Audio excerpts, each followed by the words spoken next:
No estoy seguro de cómo empezar este relato, porque cada vez que vuelvo a pensar en aquella noche, siento la misma presión en el pecho que me acompañó durante horas.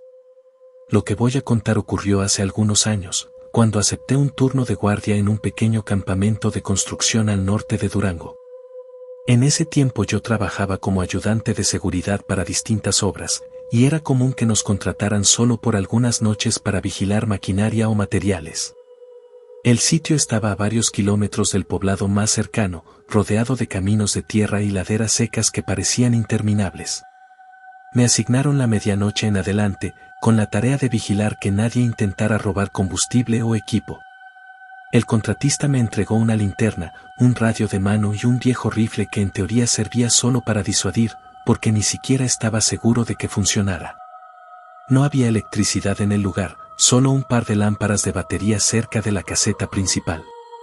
Cuando todos se retiraron al pueblo, me quedé completamente solo, con la oscuridad del desierto y el sonido lejano del viento que movía las chapas metálicas.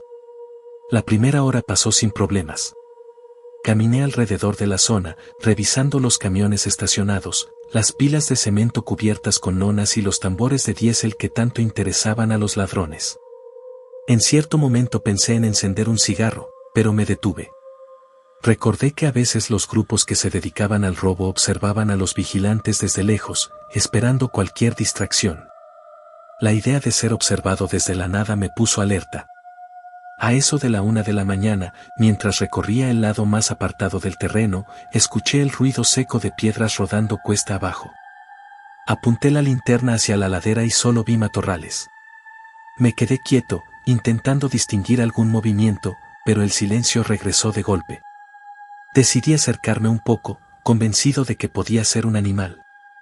Apenas di unos pasos, percibí un murmullo breve, como de varias personas que hablaban bajo. Me detuve. Apagué la linterna y me agaché. El corazón me golpeaba fuerte, porque no era la primera vez que oía de bandas que esperaban justo esas horas para atacar los campamentos. El murmullo se apagó. No hubo más ruido en varios minutos. Volví a encender la linterna, recorrí con el haz de luz los arbustos y no encontré nada. Retomé mi recorrido, aunque con la sensación de que alguien estaba cerca, escondido y esperando. Aproximadamente media hora después, cuando pasaba junto a los contenedores de material, vi una silueta recortada contra la débil luz de la luna. Era la figura de un hombre, quieto, observándome desde unos 20 metros. No llevaba lámpara ni casco, y eso me confirmó que no era un trabajador. Grité para que se identificara, pero la figura se giró y comenzó a caminar hacia la ladera. Decidí seguirlo, aunque manteniendo distancia. El terreno era irregular y me costaba avanzar. Cada paso levantaba polvo seco que me entraba en la garganta. Cuando alcancé el borde de la ladera, no había nadie. El silencio era tan profundo que incluso podía escuchar mis propios latidos. Pensé que quizá me había dejado llevar por la paranoia. Regresé lentamente hacia la caseta, procurando no dar la espalda al camino por donde había visto a esa persona. Al llegar a la caseta, revisé el radio. No tenía señal suficiente para comunicarme con nadie. Me senté en una silla de metal, tratando de calmarme. Entonces lo escuché otra vez, pasos, esta vez mucho más claros, alrededor del perímetro. Apagué la lámpara y permanecí en la oscuridad. La respiración se me volvió pesada. Era evidente que no estaba solo. Decidí no quedarme encerrado en la caseta. Si intentaban acercarse, quedaría atrapado. Salí despacio, con el rifle en la mano. Caminé hacia donde había escuchado los pasos. La luna iluminaba apenas el suelo pedregoso. Vi huellas frescas marcadas en la tierra, varias, no de una sola persona. Seguí el rastro unos metros, hasta darme cuenta de que me llevaban directo hacia el borde del campamento, donde el terreno descendía. Allí, a la distancia, distinguí 3 figuras que se movían en silencio, como si midieran cada paso. No quise delatarme. Retrocedí lo más rápido que pude sin hacer ruido y volví a la caseta. La idea de enfrentar a 3 hombres con un rifle dudoso y un radio sin señal me provocaba un miedo seco, distinto al que había sentido en otras ocasiones. No se trataba de un susto pasajero, sino de la certeza de que, si actuaba mal, podía terminar muerto en ese lugar sin que nadie lo supiera hasta el amanecer. Me atrincheré en silencio, con las luces apagadas, observando por una rendija. Los minutos pasaban lentos, y la tensión crecía con cada movimiento de sombra que alcanzaba a percibir afuera. En algún punto, uno de ellos se acercó demasiado, tanto que pude distinguir el brillo metálico de un objeto en su mano. No alcancé a saber si era un cuchillo o un tubo, pero era suficiente para confirmar mis sospechas. Cuando se detuvo frente a la caseta, contuve la respiración. Movía la cabeza de lado a lado, como buscando alguna señal de mi presencia. Luego se alejó y se perdió entre los camiones. Me quedé inmóvil, sin atreverme a mover un dedo, con la garganta seca y la certeza de que la noche apenas estaba comenzando. Me quedé sentado en la oscuridad de la caseta, escuchando cada crujido de la noche. La linterna la había apagado para no delatarme, y el único sonido constante era el de mi propia respiración. No podía quedarme así hasta el amanecer, porque sabía que esas personas no estaban ahí solo para mirar. Tenían un objetivo y yo era el obstáculo. La idea de salir corriendo hacia el camino principal cruzó por mi mente varias veces, pero habría sido un error. Desde la ladera era fácil emboscar a alguien. Decidí esperar a que hicieran el siguiente movimiento, aunque la espera me desgastaba cada segundo. Pasaron unos 20 minutos hasta que volví a oír pasos, esta vez en el lado contrario de donde había visto a los hombres. Era como si rodearan el campamento, estudiando la mejor forma de entrar. Con cuidado me asomé por otra rendija de la caseta y vi una silueta más cerca de lo que imaginaba. No llevaba linterna, avanzaba a tientas, como si conociera de memoria el terreno. Eso me confirmó que no eran improvisados. Me mordí el labio. Si me descubrían, no tendría tiempo de reaccionar. Pensé en disparar al aire para ahuyentarlos, pero temía que el arma fallara o que la reacción fuera peor. En ese momento recordé un viejo truco que me habían contado otros guardias: hacer ruido desde diferentes puntos para dar la impresión de que había más vigilantes. Tomé un par de piedras y las lancé con fuerza hacia el lado opuesto. El sonido rebotó entre los tambores de diésel.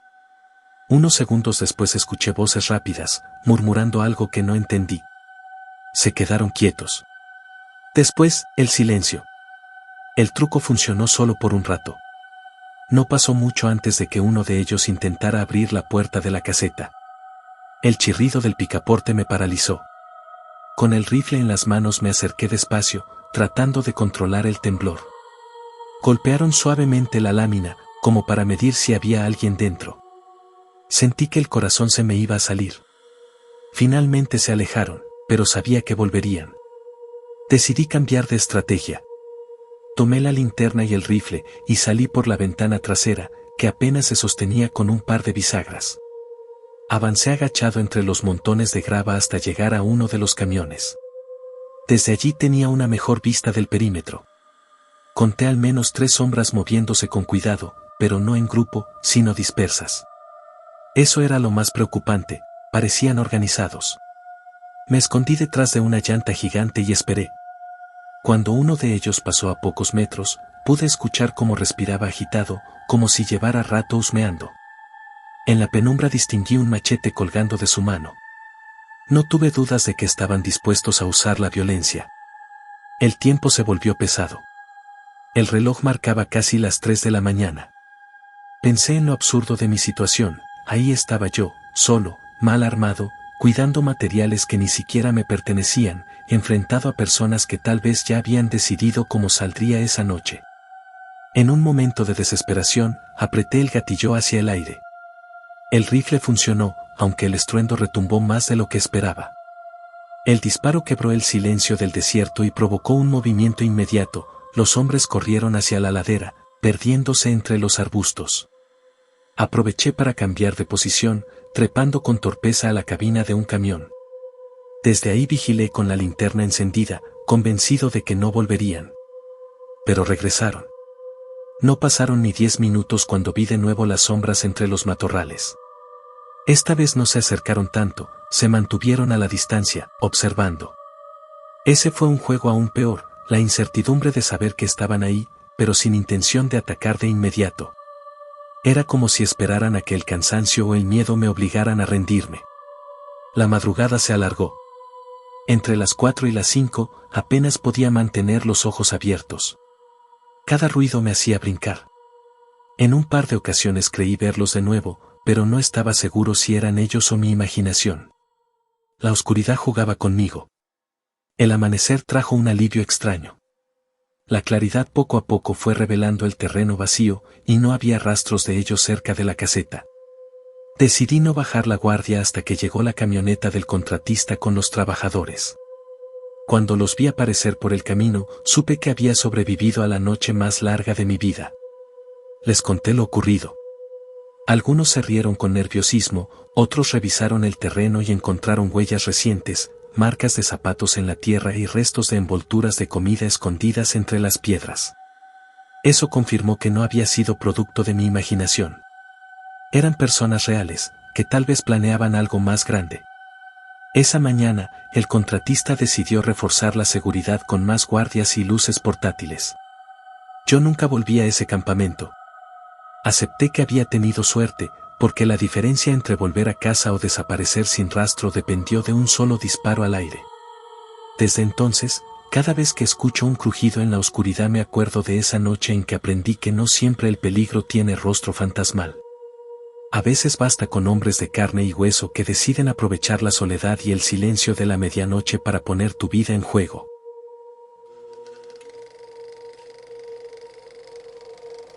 Durante muchos años trabajé como conductor de tráiler en rutas largas del norte del país.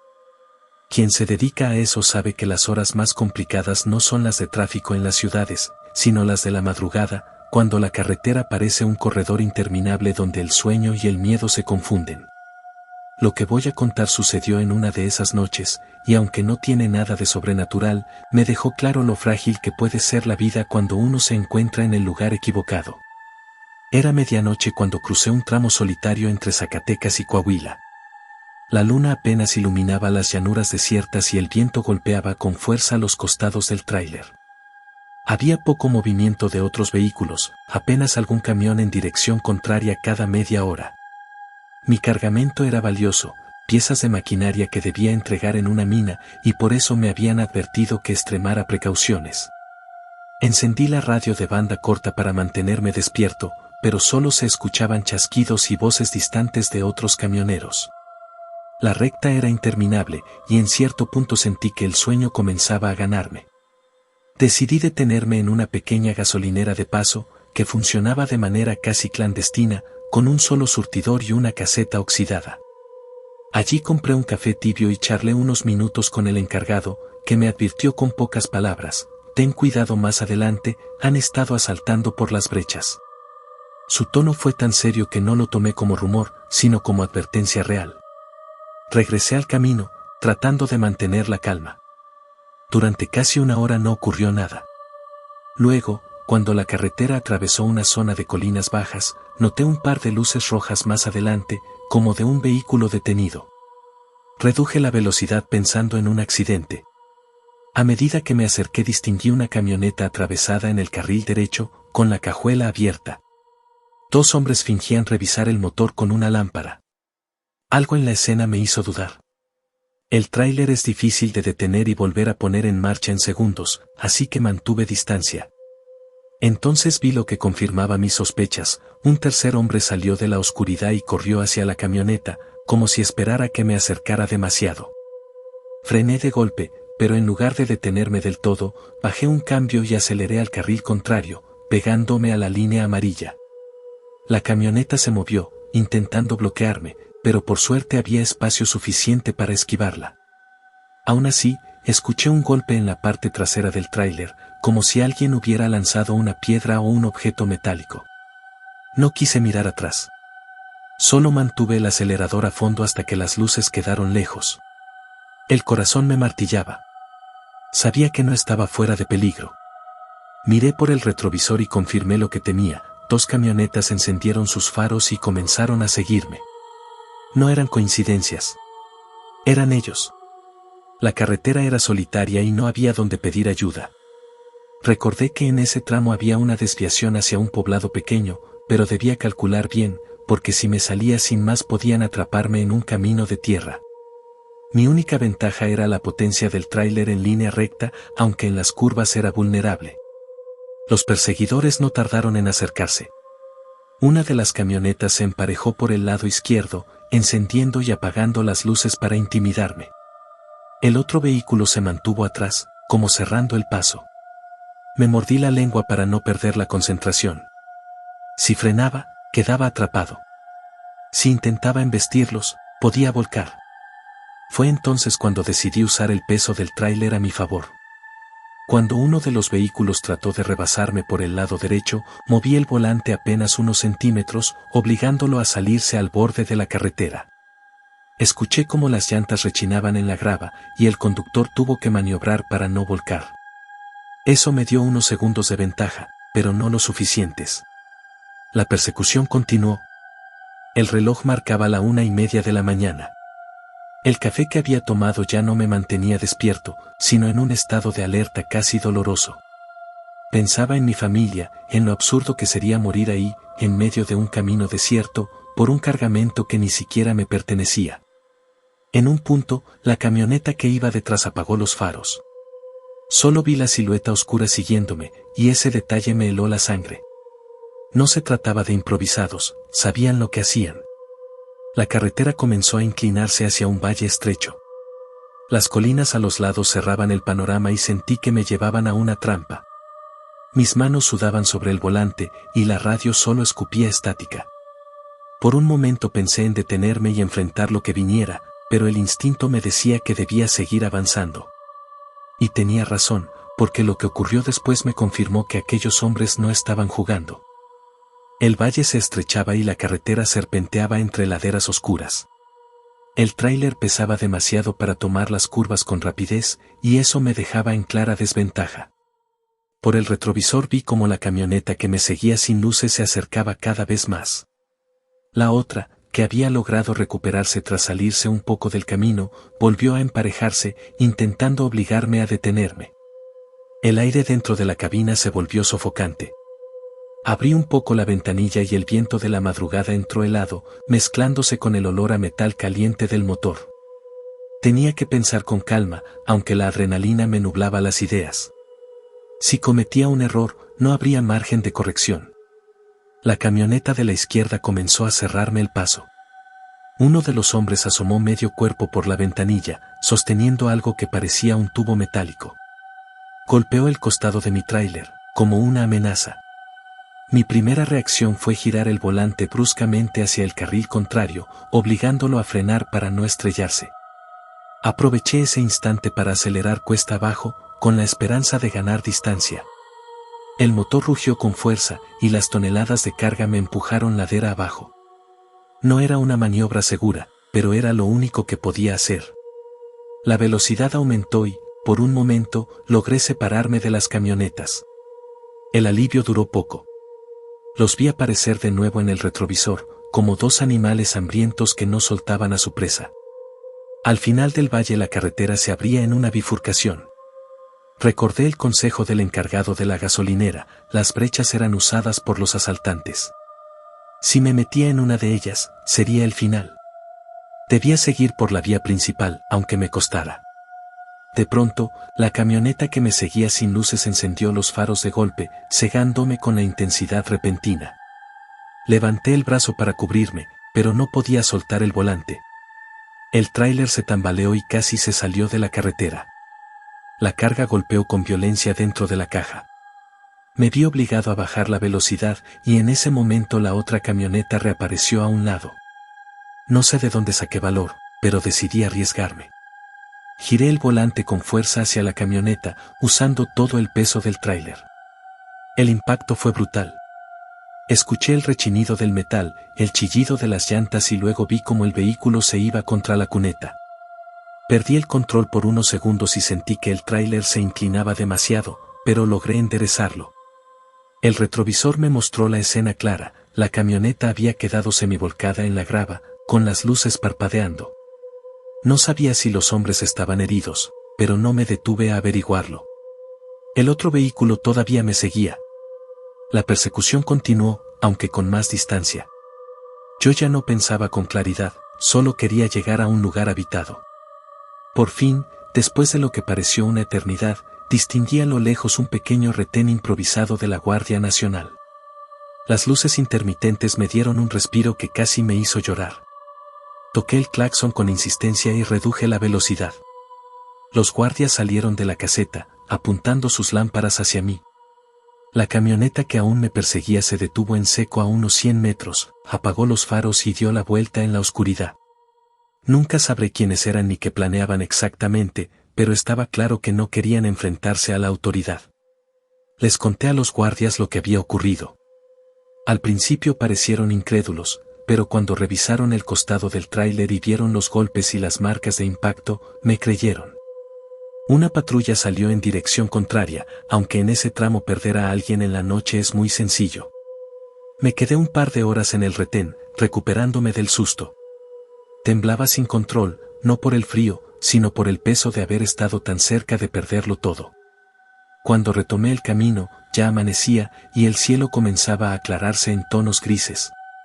Con el tiempo me enteré de que en esa ruta varios transportistas habían desaparecido sin dejar rastro. Algunos tráileres fueron encontrados vacíos, abandonados en caminos de terracería. Nunca se supo con certeza qué grupos estaban detrás, pero se hablaba de bandas organizadas que operaban con precisión. Yo tuve suerte. Lo sé porque muchos no la tuvieron. Cada vez que paso por esa carretera y el reloj marca la medianoche, recuerdo esa persecución, los faros encendiéndose de golpe, el sonido del impacto metálico. Y me queda claro que, en esas horas solitarias, el verdadero terror no está en las sombras ni en lo inexplicable, sino en los hombres que esperan escondidos, calculando el momento justo para atacar.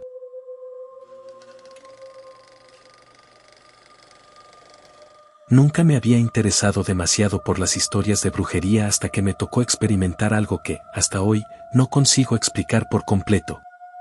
Soy originario de un pueblo en la Sierra de Puebla, y lo que voy a contar sucedió hace ya más de 15 años, una noche en la que me vi obligado a regresar caminando desde una comunidad vecina.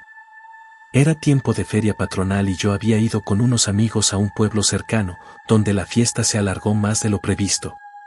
La última camioneta de transporte público ya había pasado, y me encontré con la decisión de quedarme a dormir en la casa de alguien conocido o emprender el camino de regreso a mi comunidad.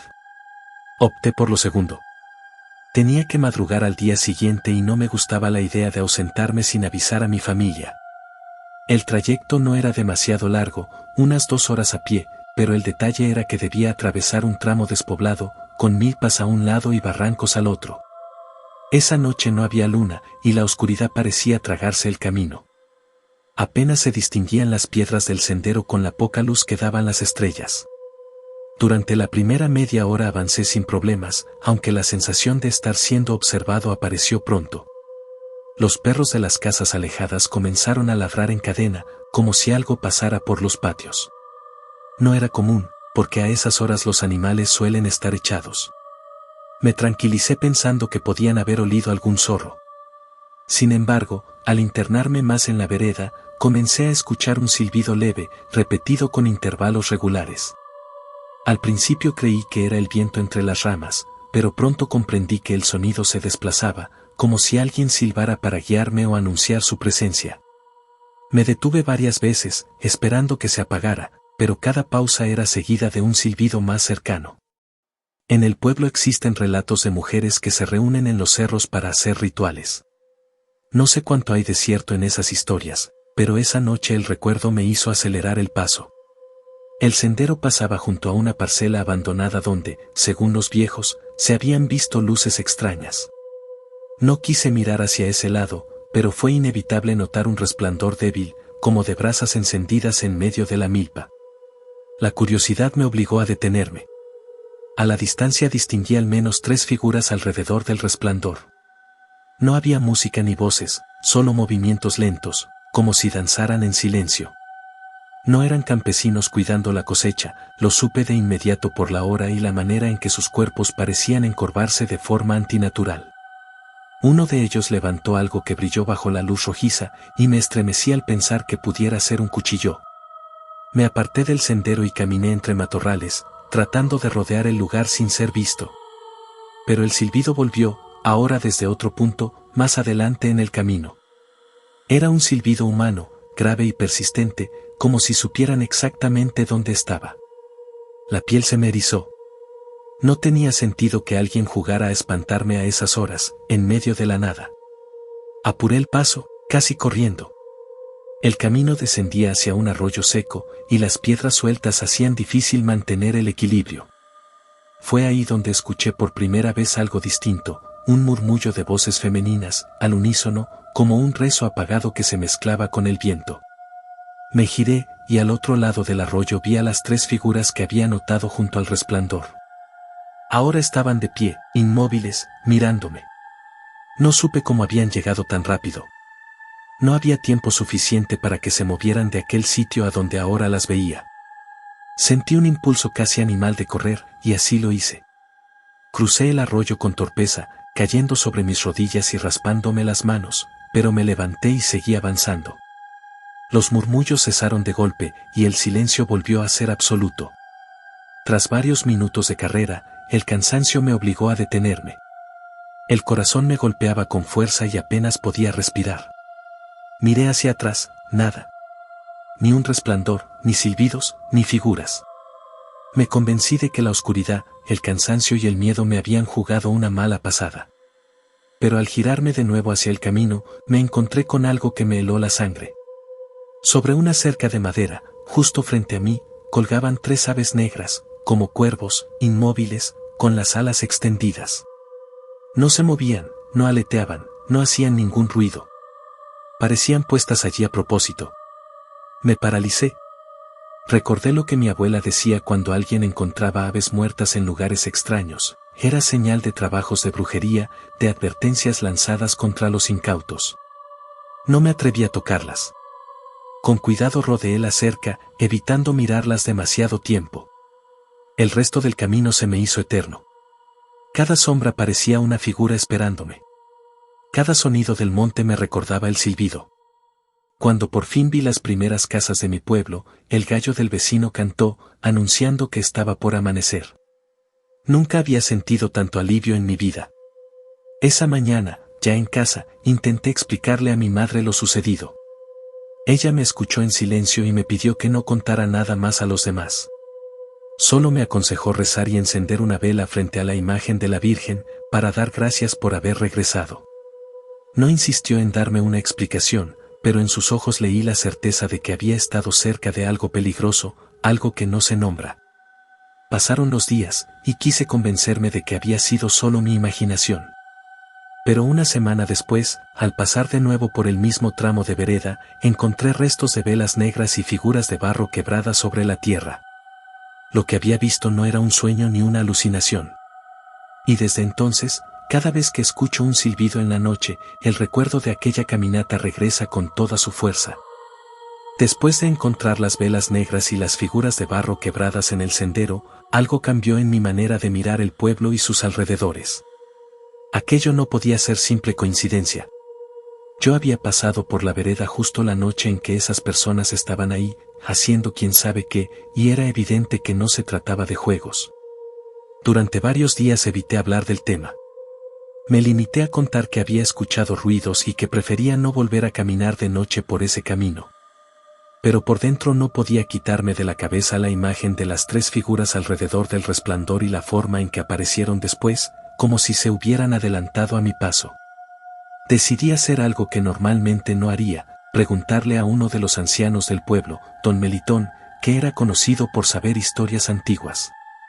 Me escuchó con paciencia mientras trabajaba en su huerto y solo asintió con la cabeza.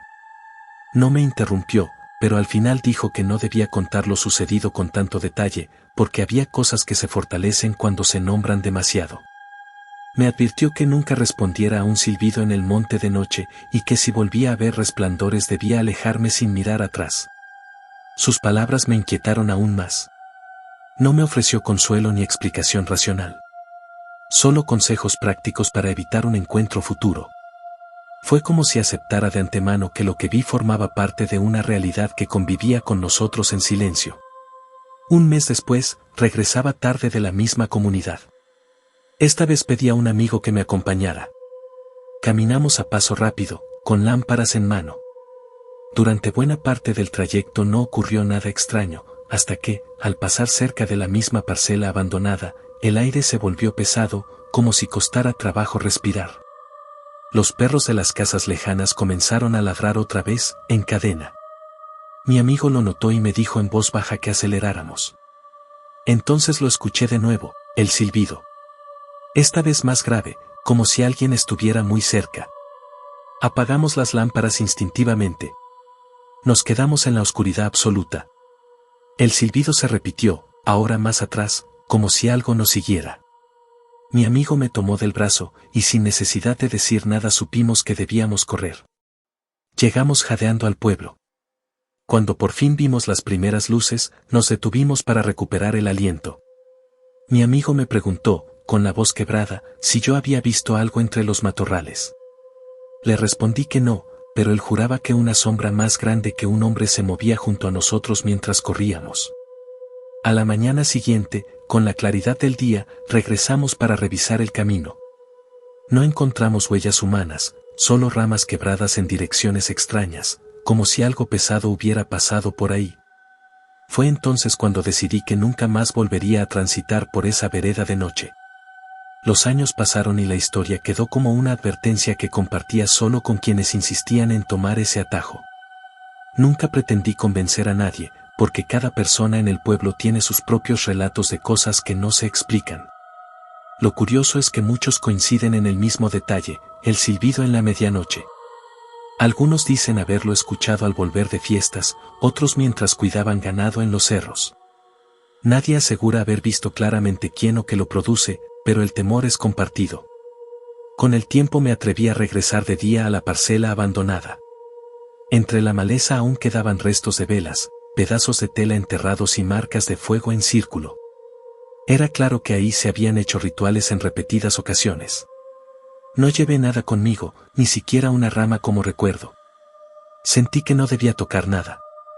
Lo que aprendí de todo esto es que hay prácticas que se mantienen en secreto, transmitidas entre pocos, lejos de la vista de la mayoría. No sé si lo que vi aquella noche fue un grupo de personas con intenciones oscuras o algo que escapa por completo a lo humano. Lo cierto es que la experiencia me dejó marcado. Hoy, cada vez que camino de noche, aunque sea en un lugar diferente, presto atención al silencio. Porque aprendí que no hay sonido más perturbador que un silbido repetido en la oscuridad, cuando sabes que no debería haber nadie más contigo. Y aunque pasen los años, sigo convencido de que aquella noche estuve demasiado cerca de algo que nunca debí presenciar.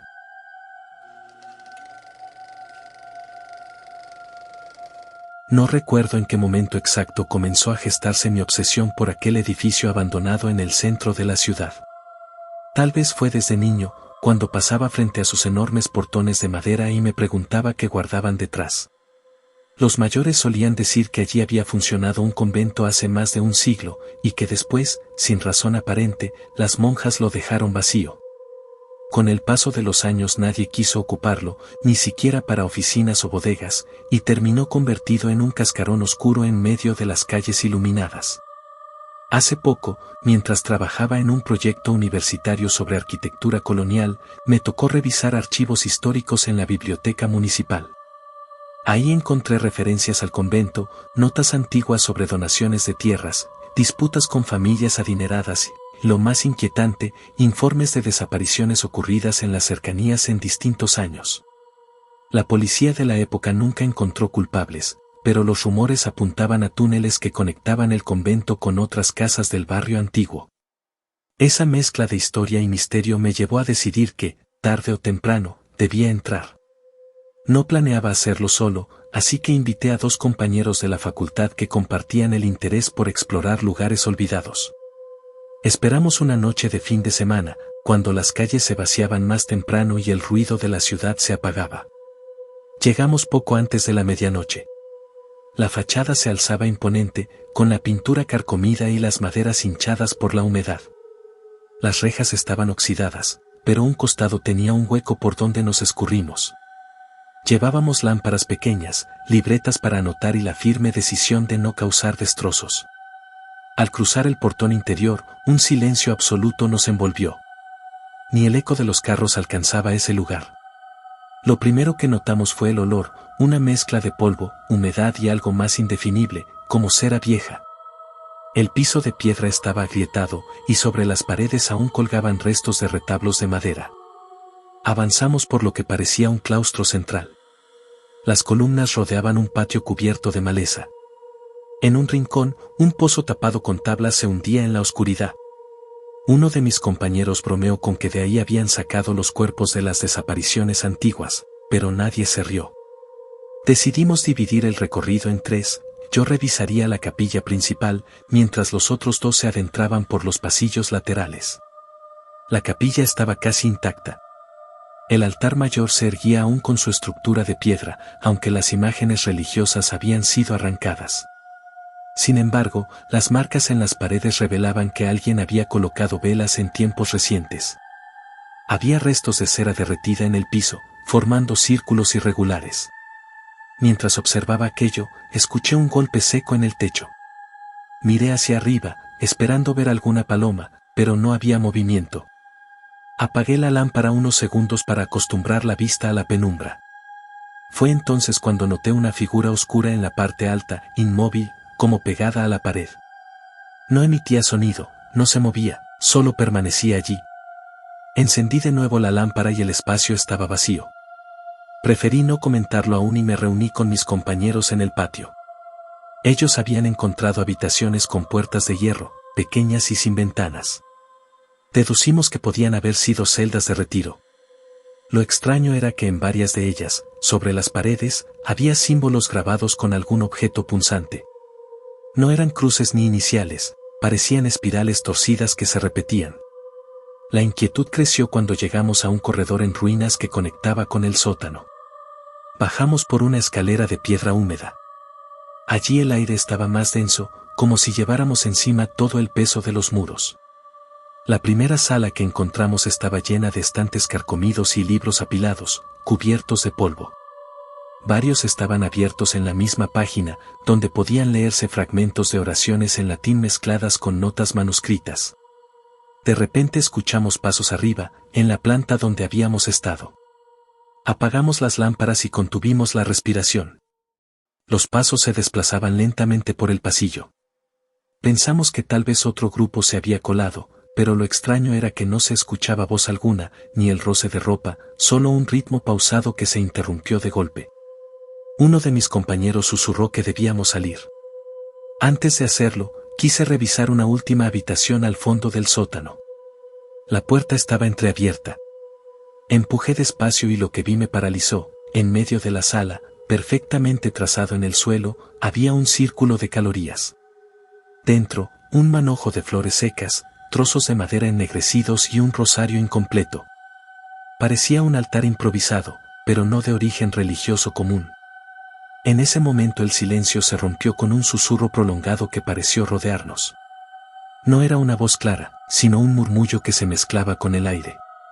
Sentí que provenía de todas partes y de ninguna en específico. Mis compañeros lo escucharon también, porque me jalaron del brazo y salimos casi corriendo hacia la escalera. Cuando llegamos al patio, el portón principal parecía más lejos de lo normal. La arquitectura no había cambiado, pero la sensación era de estar atrapados en un espacio que se alargaba con cada paso. Finalmente logramos salir por la misma rendija por donde habíamos entrado. Ya en la calle, la medianoche nos recibió con un aire frío que se sentía mucho más real y seguro que lo vivido dentro. Ninguno habló de lo que escuchamos hasta el día siguiente. Revisamos nuestras notas y descubrimos que los tres habíamos anotado algo similar, murmullo en el sótano. No coincidimos en describirlo, pero sí en la certeza de que no era un sonido humano común. Quedamos de regresar pronto, de día, para documentar lo encontrado. Sin embargo, mientras más lo pensaba, más dudaba en hacerlo. Porque algo en aquel convento no había quedado atrás con el abandono, y presentí que volver a entrar sería como abrir una puerta que tal vez nunca se cerraría del todo. Pasaron varios días antes de que me animara a volver al convento de día, acompañado solo de uno de mis compañeros. El tercero se negó con firmeza. Dijo que la experiencia de aquella noche le había dejado un mal presentimiento y que no quería cargar con nada que no le correspondiera. lo respetamos, aunque en el fondo sabíamos que todos compartíamos la misma sensación de inquietud. El sol iluminaba cada rincón cuando atravesamos la reja oxidada, y aún así, el lugar parecía conservar su propio clima sombrío. Entramos con más calma que la primera vez, tomando fotografías y apuntando detalles arquitectónicos. Durante la exploración, encontramos restos de lo que parecían haber sido habitaciones de servicio, con utensilios corroídos y un pequeño horno en ruinas. Sin embargo, lo que más me llamó la atención fue descubrir símbolos idénticos a los del sótano, grabados en los marcos de las puertas y en las paredes del corredor. Nadie los había notado antes, quizá porque de noche pasamos demasiado rápido. Nos dirigimos nuevamente a la escalera que descendía al sótano. La humedad era menos sofocante bajo la luz del día, pero la tensión seguía ahí, como si las piedras recordaran todo lo que había ocurrido entre esos muros. En el cuarto donde habíamos visto el círculo de cal, las flores secas y los trozos de madera seguían en el mismo lugar. No había señales de que alguien hubiera entrado desde nuestra visita. Lo extraño fue que el rosario incompleto ya no estaba. Lo buscamos entre las grietas, debajo de los restos de cal, pero había desaparecido por completo. Mi compañero sugirió que lo habríamos pasado por alto en la oscuridad, aunque los dos sabíamos que lo habíamos visto claramente en medio del círculo. Anotamos el hecho sin discutir más, pero esa ausencia nos dejó una sensación incómoda, como si alguien hubiera regresado entre nuestra visita nocturna y la exploración diurna. Más tarde, revisando documentos en la biblioteca municipal, descubrí que a finales del siglo XIX hubo una investigación eclesiástica en ese convento. Al parecer, se acusó a varias religiosas de practicar ritos no autorizados bajo el pretexto de oraciones nocturnas. Los informes nunca llegaron a juicio, pero en los archivos quedó constancia de que las monjas fueron trasladadas y el convento quedó clausurado sin explicaciones públicas. Nadie quiso hablar abiertamente de lo que allí había ocurrido. La historia me obsesionó. No era solo un edificio en ruinas, sino el eco de prácticas ocultas que habían sobrevivido al tiempo. Empecé a soñar con pasillos interminables, con pasos que resonaban a mis espaldas y con ese murmullo que había escuchado en el sótano. A veces despertaba en la madrugada con la certeza de que alguien me observaba desde la esquina de mi habitación. Una noche, mientras revisaba las fotografías tomadas durante la segunda visita, noté algo que antes había pasado desapercibido.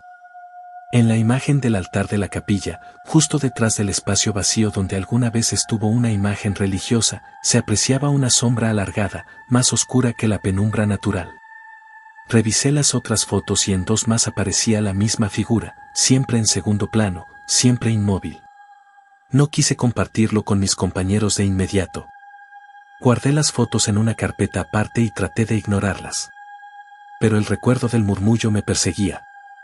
Una madrugada, incapaz de dormir, encendí la lámpara y recité en voz baja las notas que había copiado de los libros encontrados en el sótano. Las frases en latín no tenían sentido completo, eran fragmentos de oraciones incompletas, pero mientras las pronunciaba sentí que el aire de la habitación se volvía más pesado. Apagué la lámpara de golpe y decidí que no volvería a repetir esas palabras. Me convencí de que no era prudente seguir escarbando en algo que había permanecido oculto tanto tiempo. Desde entonces, cada vez que paso frente al convento, me invade la misma sensación que tuve aquella primera noche, la certeza de que el lugar respira, de que sigue habitado por algo que no es visible a simple vista. Nunca regresé al sótano, aunque la tentación ha sido fuerte. Tal vez algún día otro curioso se aventure a entrar y encuentre lo que dejamos sin resolver. Yo, en cambio, aprendí a mantener distancia. Porque comprendí que no todo lo que pertenece al pasado debe ser investigado hasta el final.